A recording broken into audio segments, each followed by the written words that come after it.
যে রূপের অহংকার করে, একটা মেয়ে যদি দেখতে সুন্দর হয় তো মনে হচ্ছে সে ফেটে পড়তেছে।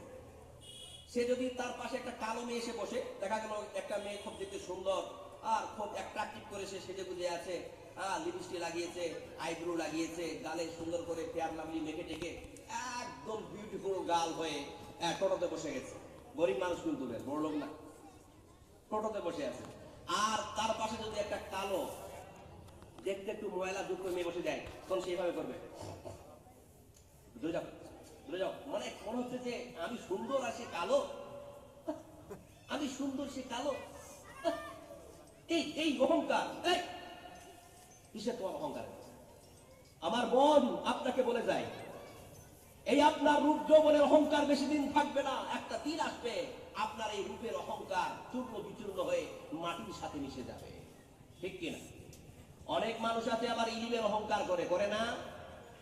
আর আমাকে বলতে দুঃখ লাগছে, তবুও বলছি, এই ইলিমের অহংকারটা আবার বেশিরভাগ আমাদের আলেম ওলামাদের মধ্যে দেখতে পাওয়া যাচ্ছে। আরে আমি বড় আলেম, আমি বুখারী পড়াই, আমি সব চাইতে বড়। ও বলছে তুমি বুখারী পড়াও, তোমার এবার ভুল আছে, আমি বড় আলেম।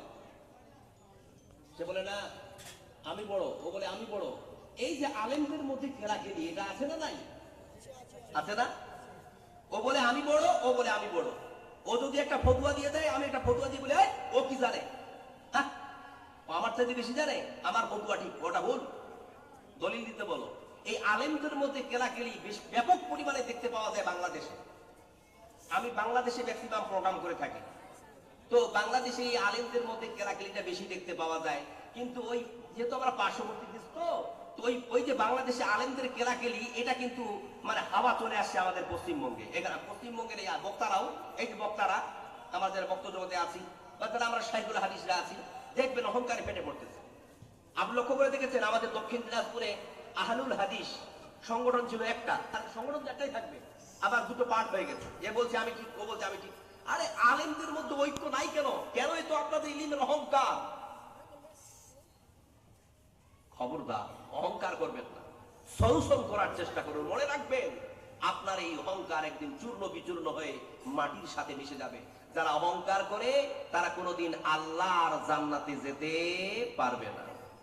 মনের মধ্যে থাকে যদি অহংকারে কণা, মনে রেখো সে কখনো জান্নাতে যাবে না, মনে রেখো সে কখনো জান্নাতে যাবে না।